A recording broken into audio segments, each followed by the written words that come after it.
Everyone, good morning. কেমন আছো তোমরা সবাই? আমি খুব ভালো আছি and welcome back to my channel দীপুর পাঁচালী। এই বড় একটা পিম্পল নিয়ে সবাইকে সকাল সকাল তোমাদেরকে আমি ওয়েলকাম করছি আমার চ্যানেলে। আমার মুখ পিম্পল ছাড়া থাকেই না।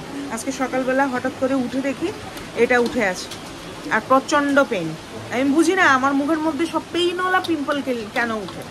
কাল রাত থেকে বৃষ্টি হচ্ছে আর প্রচণ্ড ভালো বৃষ্টি হচ্ছে। এই যে একদম ঘরের ভিতর চলে আসছে জল। আমার গাছগুলিকে আজকে আর জল দিতে হয়নি। আমার গাছগুলি এমনিতেই পুরো জলে জলে মানে পুষ্ট হয়ে যাচ্ছে। আমার ছোট গাছগুলো আমি এখানে রেখেছি, এই যে এখানে রেখেছি গাছগুলোকে।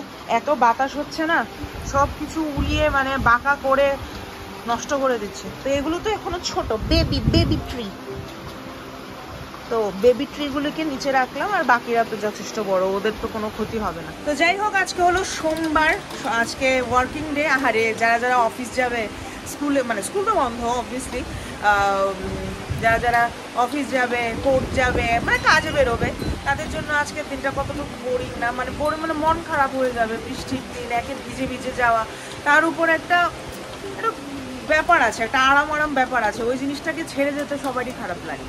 তো বাজে এখন 9:30। তো সৌম্য অফিস যাবে।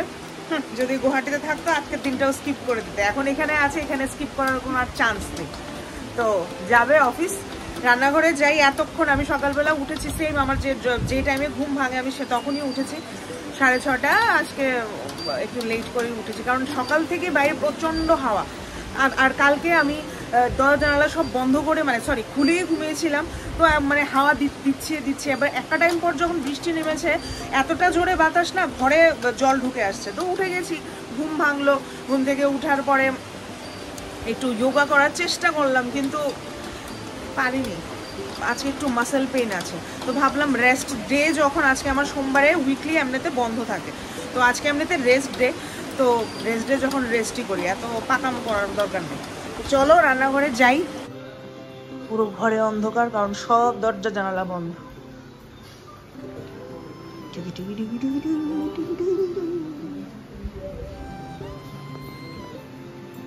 লাইট জ্বালাই।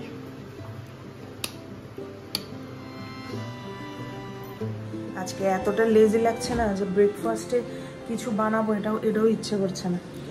ওই কালকে রাতে একটু পোলাও, পাঁঠার মাংস বানিয়েছিলাম, সেগুলিকে একটু করে গরম করে ওকে দিয়ে দেবো লাঞ্চে। আর ব্রেকফাস্টের জন্য সিম্পল কিছু একটা বানিয়ে নেবো। এত পারছি না আজকে, একদমই পারছি না।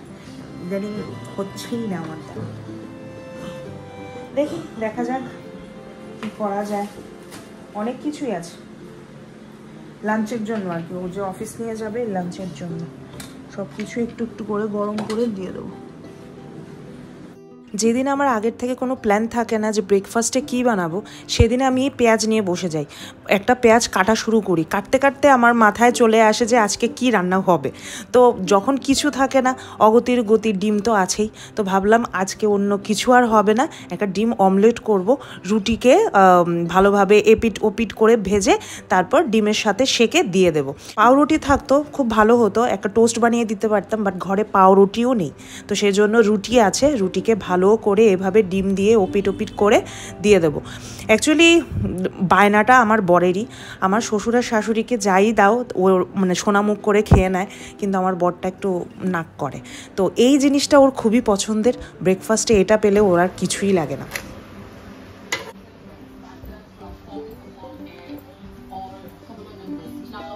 একটু পজ দাও, আমি তোমার একটা নিউজ শুনাই।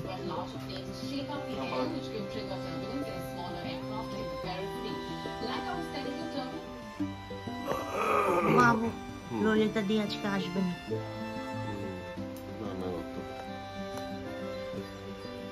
ব্রেকফাস্ট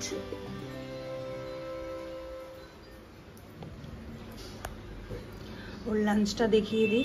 লাঞ্চ রেডি হয়ে গেছে, ব্রেকফাস্ট তো রেডি। এটা হলো বাসন্তী চালের পোলাও, এখানে আছে ছোট মাছের চচ্চড়ি আলু দিয়ে, এটা হলো ডাল, মুগ ডাল, আর এটা হলো ট্যাংরা মাছ, আর এখানে কিছু একটু শসা দিয়েছি। এই হলো আজকে ওর লাঞ্চ। আমার ঘরের সবথেকে বেস্ট জায়গা হলো আমার এটা। সত্যি আমার এত ভালো লাগে এই জায়গাটায় বসে থাকতে, যখন বৃষ্টি হয় এমনভাবে বাতাস, আহা কি ভালো হাওয়া আসছে। আমার এখানে বসে থাকতে খুবই ভালো লাগে, যে কোনো টাইম। এমন ওয়েদার থাকলে আমি এনি টাইম এর জানালাটার পাশেই ভাবে বসে থাকতে পারি। আমার খুব ইচ্ছে ছিল, আমার ওই বাড়িতে যে ঘরটা ছিল, ঠিক আছে ছোট ঘর ছিল, ছোট ঘরের মধ্যে একটা ছোট জানলা ছিল যেটা আমার খাটের সাথে একদম লাগোয়া। আমার খুব পছন্দ ছিল ওই জানলাটা। আমার মানে উইশ ছিল যে আমার খাট যেখানে হবে, আমার ঘর যেখানে হবে, আমার খাটের সাথে লাগোয়া একটা জানলা থাকবেই এনি হাউ, যেটা থেকে আমার বাইরের সব কিছু দেখা যাবে। তো সেটাই আর কি। তো বৃষ্টি আপাতত একটু কমেছে, তারপরে গুড়ি গুড়ি পড়ছে। সৌম্য চলে গেছে অফিসে, ওকে সব কিছু প্যাক করে দিয়ে দিয়েছে। আজকে অনেক কিছু প্ল্যান আছে, আজকে বৃষ্টির দিন, তো বৃষ্টির দিন হলে মনটা অনেকটা খাই খাই খাই খাই করে। আর আমার তো ফুল ফ্যামিলি খাই খাই, কি আর বলবো। তো রাতের বেলা আবার অন্য প্ল্যান আছে। তো পাশে থেকো, সাথে থেকো, আমার ব্লগটা সম্পূর্ণ দেখো। ভালো লাগলে নিশ্চয়ই লাইক করো, শেয়ার করো, কমেন্ট করো আর সাবস্ক্রাইব করে দিও, ঠিক আছে? তো এখন বাজে অলমোস্ট 11টার মতো। কিছু টুকটাক কাজ আছে, সেগুলো সারি। সেই সকালবেলা থেকে কি রাত্রেবেলা থেকে যে বৃষ্টি শুরু হয়েছে, শুনতে পাচ্ছ বাতাসের শব্দ, এখন অবধি চলছে। আর আমার এটার কি অবস্থা, এটা না অ্যাকচুয়ালি আমি একটু গেলে দিয়েছি, গেলে দেওয়ার পরে এখান থেকে একটু মাল মশলা বেরিয়েছে। এখানে আমি একটু হলুদ লাগিয়েছি, কাঁচা হলুদ, ব্যথা করছে। আচ্ছা যাই হোক, স্নান করলাম। এখন আমি না বেলা ভাতটা খেয়ে একটু ঘুমিয়ে পড়েছিলাম। আর এই যে টিডিং টিডিং টিডিং টিডিং করে বাজছে, বিকেল বাজে এখন 7:30টার মতো। তো এখন ভাবছি ডিনারে কি বানানো যায়। আমি বলেছিলাম রাতে কিছু না কিছু বানিয়ে নেব, তো আর কিছু বানাতে হবে না, ললিতাদিকে বলেছিলাম। দুপুরবেলাও আমার একটা জিনিস বানানোর কথা ছিল, কিন্তু লাস্ট অবধিটা হয়নি, এটা ক্যান্সেল হয়ে গেছে। আর অন্য আরেকদিন বানাবো, আর অবভিয়াসলি বানালে তোমাদের কাছে তো শেয়ার করবোই। আমি এনেছি তোমাদের জন্য, তোমাদেরকে বানিয়ে দেখাবো সেজন্য। তো যাই হোক, এখন যাই রান্নাঘরে। একটু আগে মাত্র স্নান টান করলাম, ভালোই লাগে রাত্রিবেলা স্নান করতে, একদম ঠান্ডা ঠান্ডা। আর বাতাস সারাটা দিন, অ্যাকচুয়ালি এত বাতাসই না আমার ঘুম পেয়ে গেছে দুপুরবেলা। দরজা জানালা সব খুলে দিয়েছি, ফ্যান অফ, বাতাস ঢুকছে। আমার ঘরটা একদম পুরো দক্ষিণ দিকে মুখ করা, মানে ডিরেক্ট বাতাস ঢুকে, বৃষ্টিও ডিরেক্ট ঢুকে, রৌদ্রও ডিরেক্ট ঢুকে, আর বাতাসও ডিরেক্ট ঢুকে। তো চলো রান্নাঘরের দিকে যাই, কি বানানো যায় দেখা যাক। এসে পড়েছি রান্নাঘরে। অনেকক্ষণ খোঁজাখুঁজি করার পর 1-2টা জিনিস পেলাম যেটা রাতের মধ্যে রাতে রান্না করা যাবে।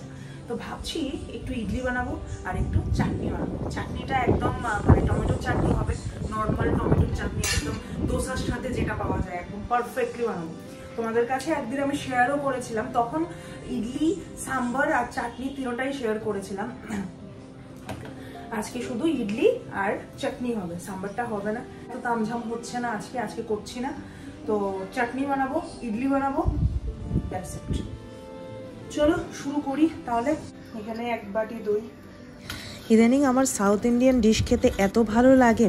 হ্যাঁ, এটা অবশ্য ঠিক যে আমি নারকোল ইউজ করি না, যদি নারকোল ইউজ করতাম মেবি এত কিছু খেতে পারতাম না। কিন্তু ইদানিং আমার পোহা, উপমা, ইডলি, দোসা এসব খেতে এত ভালো লাগে, বাইরে গিয়ে আর কত খাবো। আর আগরতলায় আছেই সেই এক শেরওয়ালি, এটা ছাড়া আর কোনো অপশন নেই। বাবা এত কে যাবে শেরওয়ালিতে খেতে, তো বাড়িতেই বানাও, বাড়িতেই শেখো। সুজিটাকে আমি হালকা ভেজে নিয়ে ফ্রিজে রেখে দিয়েছি, নর্মাল টেম্পারেচারে চলে আসবে। এখন আমি বানাচ্ছি টমেটোর চাটনি। এটার মধ্যে আমি পেঁয়াজ, টমেটো আর রসুন দিয়ে ভালো করে একটু তেলে মজিয়ে নিয়েছি। তারপর এখন ফ্রিজে রাখবো, ফ্রিজে রেখে একদম ঠান্ডা করব, ঠান্ডা করে একটা ভালো পেস্ট বানাবো। তারপর দেবো তড়কা। এই যে আমার সুজি ঠান্ডা হয়ে ফ্রিজ থেকে বের করে নিয়েছি। সুজিতে আমি তড়কা হিসেবে দিয়েছিলাম উড়ের ডাল আর ছোলার ডাল, কারি পাতা, শস্য এসব দিয়ে তড়কা দিয়েছি। মাঝে মাঝে সুজিটার মধ্যে যখন ইডলি বানাবো, সুজিটার মধ্যে একটু কারি পাতা পড়বে, ধনে পাতা পড়বে, গাজর পড়বে, তো আমার ভালোই লাগে, একটু কালারফুল লাগে। যদি আরও কিছু দেওয়ার থাকতো মেবি আমি আরও কিছু অ্যাড করে দিতাম। গাজরটাই এইমাত্র অ্যাভেলেবেল ছিল, তা গাজরটা দিলাম, একটু অরেঞ্জ ভালোই লাগে খেতে। তো তড়কা দিয়ে এবার দইটাকে দিয়ে মিশিয়ে নিয়েছি। যদি ঘন হয়ে যায় সামান্য একটু জল দিয়ে আমি একটু পাতলা ব্যাটার বানিয়েছি। আর এইবার আর কোনো রিস্ক নিচ্ছি না, ডিরেক্ট আমি 2 প্যাকেট ইনোই দিয়ে দিয়েছি। মনে আছে একবার ঢোকলা বানিয়েছিলাম, একটা প্যাকেট দিয়েছিলাম বলে ঢোকলাটা ফুলেনি, কিন্তু এইবার আমি আর রিস্ক নেব না, ভালো করে মিক্স করে নিয়েছি। আর এই হলো আমার ইডলি বানানোর প্ল্যাটার। এটাতে ফার্স্ট 2 ব্যাচ আমি লঙ্কা ছাড়া বানাবো, কারণ মা খাবে, মাকে আগে খেতে দিয়ে দিই, 9টা বেজে যাচ্ছে, ওষুধের টাইম হয়ে যাবে। তো 2 প্লেট আমি মার জন্য বানাবো। বাকিগুলিতে একদম ভরপুর কাঁচা লঙ্কা কেটে কুচি কুচি করে, যেন প্রত্যেক কামড়ে কাঁচা লঙ্কা পড়ে, সেভাবে করে বানাবো।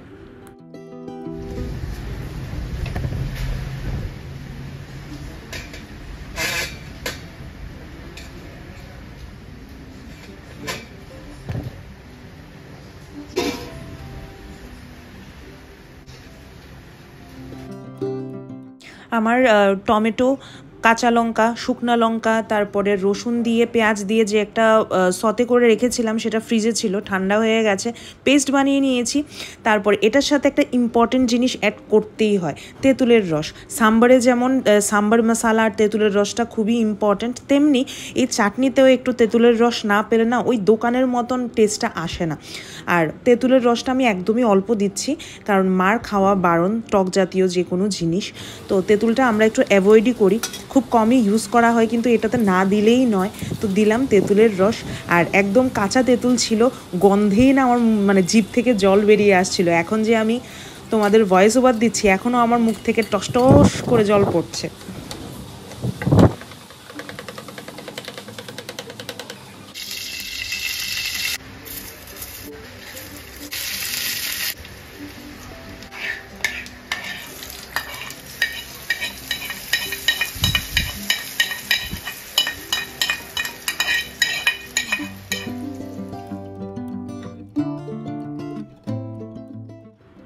চাটনি তো রেডি, এবার ইডলির কি অবস্থা সেটা দেখা দরকার। ফার্স্ট ব্যাচ আমি বসিয়ে দিয়েছিলাম, আর প্রচণ্ড গরম, একদম পারফেক্টলি কুক হয়েছে ইডলিগুলো। নামিয়ে নেব। আর এটা এখান থেকে নামানো যে কতটুকু কষ্টকর, যাই হোক কষ্টে মষ্টে নামিয়েছি। নামিয়ে সামান্য একটু নর্মাল টেম্পারেচারে এনে তারপর গিয়ে ইডলিগুলোকে সেপারেট করব।